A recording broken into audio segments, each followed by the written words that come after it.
한국 사회는 식민시대와 한국전쟁, 개발 독재 시대를 거치면서 사회적 집단 트라우마를 경험했는데요. 이 같은 트라우마를 종교적으로 잘못 자극할 경우에 종교 중독에 빠지게 됩니다.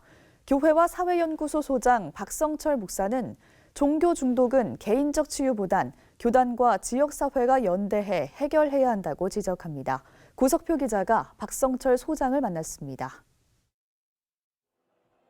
종교 중독은 종교적 재반 요소에 강박적으로 집착해 일상이 무너지는 현상을 말합니다. 여기서 종교적 재반 요소는 종교적 예식이라든가 종교 집단 또는 종교 지도자를 일컫습니다. 이에 따라 종교 중독은 종교의 본질보다는 종교 집단이나 종교 지도자들의 말과 행위에 집착하고 맹신하게 되면서 종교적 본질을 왜곡시키는 것은 물론 억압과 착취의 문제로 이어질 수도 있어 위험성이 크다는 지적입니다.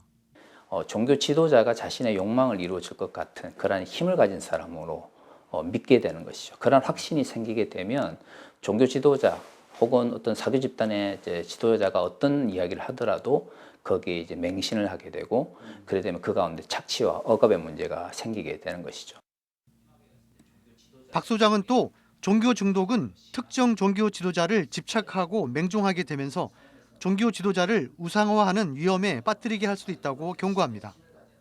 종교 지도자가 자신의 욕망을 이루어줄 것에 집착해서 그 말을 따라간다고 하는 것은 일종의 우상 숭배라고 볼 수 있는 것이죠. 그런 의미에서 종교 중독은 종교의 본질을 왜곡시키고 종교적인 문제를 더 심화시키는 측면에서 문제가 있는 것이고요. 특히 코로나 위기 속에서 이 같은 종교 중독은 가짜 뉴스를 신봉하는 종교 지도자들을 맹종하게 돼 방역 당국과 대립하게 되고 결국 집단 감염을 일으켜 사회적 무리를 일으키게 된다는 겁니다. 이러한 팬데믹 상황 속에서는 방역 당국과 대립하는 종교 지도자들이 자신의 확신에 따라서 가짜 뉴스라든가 잘못된 정보를 종교적으로 정당화함으로써 사람들을 잘못된 곳으로 인도할 수가 있죠. 그런 의미에서 방역 당국과 대립했던 작년 한 해 동안의 한국교회 모습은 팬데믹 상황 속에서 종교 중독이 가져올 수 있는 굉장히 심각한 문제를 잘 보여주고요.